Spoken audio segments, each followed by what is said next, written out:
नमस्कार दोस्तों, देश परदेश में आपका बहुत बहुत स्वागत है।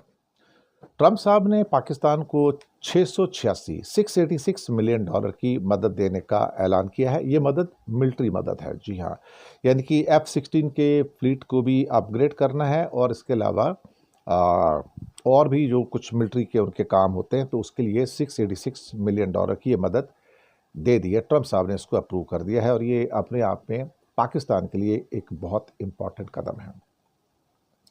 अमेरिका ने वेनेजुएला के कुछ और चीज़ों के ऊपर भी प्रतिबंध लगा दिए हैं, सैंक्शंस लगा दी हैं और ये अपने आप में काफ़ी इम्पॉर्टेंट है। धीरे धीरे शिकंजा कस रहा है और ईरान के अंदर एक 40 साल की महिला को मौत की सज़ा दी गई थी, जिसको सुप्रीम कोर्ट ने रद्द कर दिया, फैसला पलट दिया उसको।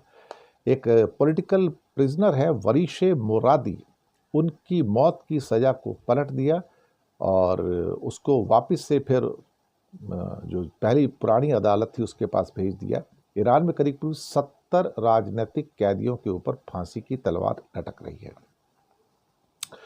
तो आते हैं सबसे पहले मुख्य खबर के ऊपर कि ट्रंप साहब ने पाकिस्तान को 686 मिलियन डॉलर की मिलिट्री एड दी है, जो F-16 को अपग्रेड करने के लिए भी है और कई और चीज़ों के लिए भी है।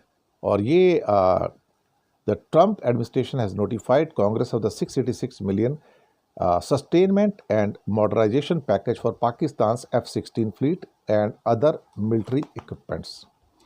ये डिफेंस सेक्रेटरी जो हैं उन्होंने भी इस बात को कंफर्म किया है और इसमें ये काफ़ी बड़ा ये पैकेज है, 686 मिलियन डॉलर का है।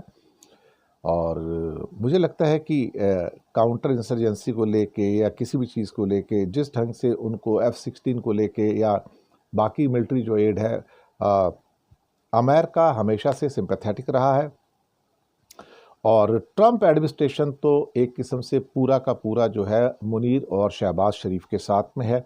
और अभी IMF से भी उनको 1.2 बिलियन डॉलर का अभी इसी हफ्ते अप्रूवल मिला था। तो कहीं ना कहीं पाकिस्तान के पास पैसे की कमी भी है और पैसे की कमी नहीं भी है, दोनों चीज़ें हैं। तो पाकिस्तान हमेशा ब्रिंक पर रहता है लेकिन उसको पैसे मिलते रहते हैं, कभी वर्ल्ड बैंक, कभी IMF, कभी ADB से, कभी अमेरिका से, कभी सऊदी से, कभी चाइना से। तो पैसे की कमी नहीं होती उसको, वो क्या कहते हैं ना, उसका शो चलता रहता है। और अब ये जो 686 मिलियन डॉलर का मिलिट्री एड जो आया है, ये अपने आप मुझे लगता है कि काफ़ी इम्पॉर्टेंट है और उनको ख़ास तौर से जो फॉरेन एक्सचेंज का जो रिज़र्व है उसके अंदर भी इसको मदद मिलेगी। और एज ए जो ट्रंप की जो स्ट्रेटजिक सपोर्ट है पाकिस्तान को, उसको लेकर भी ये अपने आप में काफ़ी इम्पोर्टेंट होगा। अमेरिका ने इसके साथ ही क्या कहते हैं कि वेनेजुएला के ऊपर कुछ और सैंक्शंस लगा दी हैं। निकोलस मादुरो के परिवार के अंदर कुछ और सैंक्शंस आई हैं, जिसमें 6 क्रूड ऑयल टैंकर हैं और शिपिंग कंपनियां भी हैं, तो उनके ऊपर भी सैंक्शंस लगा दी गई हैं। अब इसमें कई शिपिंग कंपनियां हैं और जो क्रूड टैंकर्स हैं, अमेरिका ने एक ऑयल टैंकर को जब्त भी कर लिया और पनामा के भी एक बिजनेसमैन है, उन पर भी सैंक्शंस लगा दिया है, जिन पर वेनेजुएला के ऑयल को ट्रांसपोर्ट करने का आरोप है।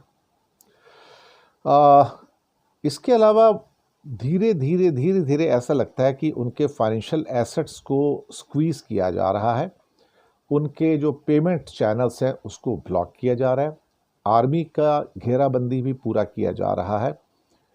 मुझे लगता है कि अमेरिका एक पूरी स्ट्रेटजी के तौर पर काम कर रहा है, जहाँ इकोनॉमिकली हो, स्ट्रेटजिकली हो, मिलिटरली हो, वो चारों तरफ से उसको घेर रहा है ताकि उसके जितने भी साधन हो सकते हैं, मॉनेटरी साधन हो या बाकी हो, उन सब को बंद कर दिया जाए।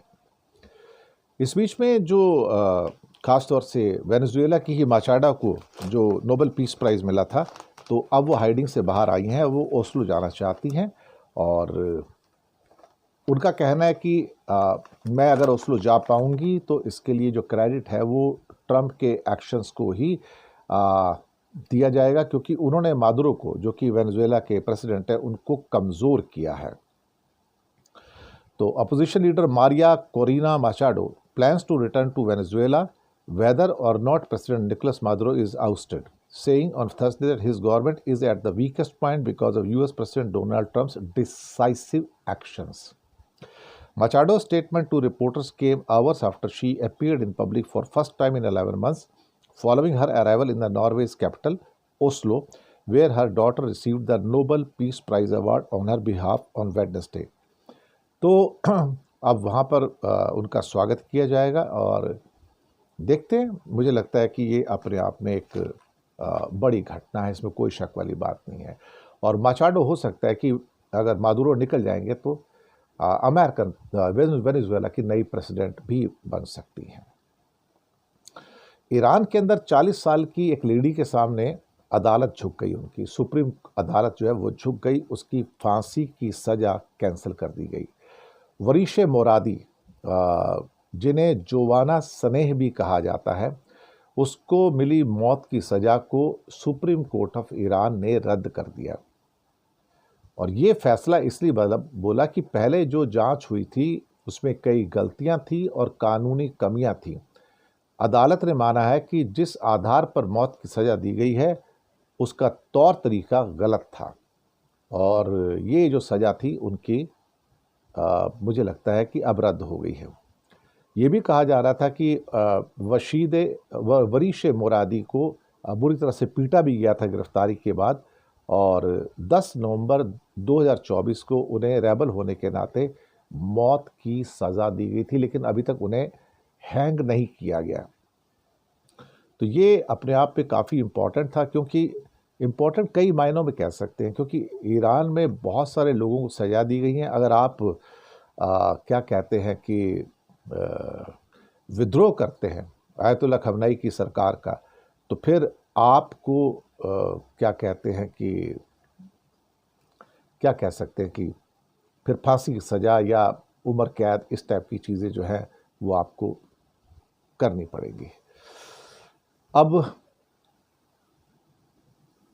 एक भारत के ऊपर बहुत बड़ी विपदा आन पड़ी है।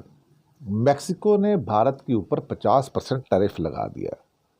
ये खबर मैं लगातार दे रहा हूँ, सभी प्रोग्राम्स में दे रहा हूँ, और उसमें भारत के ऑटोमोबाइल सेक्टर को बुरी तरह से हिट किया गया है, बहुत बुरी तरह से हिट किया गया है। हालात कुछ इस किस्म के हो गए हैं कि $8.9 बिलियन का एक्सपोर्ट है, उसमें अधिकतर एक्सपोर्ट ऑटोमोबाइल ऑटो पार्ट्स का है। Skoda company, Maruti Suzuki, Hyundai, Volkswagen और कुछ और कंपनियां जिनकी कारें, छोटी कारें मेक्सिको जाती थी, बड़ी संख्या में ऑटो पार्ट्स वहाँ पे जाते थे, उनको एक बड़ा झटका लगा है। ऐसा लगता है कि मेक्सिको की प्रेसिडेंट शीनबॉम ने अमेरिका के प्रेसिडेंट ट्रंप को खुश करने के लिए भारत और चीन के ऊपर 50% का टैरिफ लगाया। 1 जनवरी से ये लागू हो जाएगा और भारत इसके ऊपर तिलमिलाया हुआ है, उसको समझ ही नहीं हो रहा है कि भाई किए क्या, अल्टीमेटली क्या कर सकते हैं। तो बहुत बहुत शुक्रिया आपका, चैनल को सब्सक्राइब कीजिएगा, हो सके तो छोटी छोटी आर्थिक मदद भी कर सकते हैं। नीचे हमने आपके लिए UPI नंबर और बैंक अकाउंट नंबर दोनों दिए हैं, किसी एक को चुनकर छोटी सी मदद करेंगे तो अच्छी पत्रकारिता को बचाने में आप हमारे मददगार भी बनेंगे। धन्यवाद।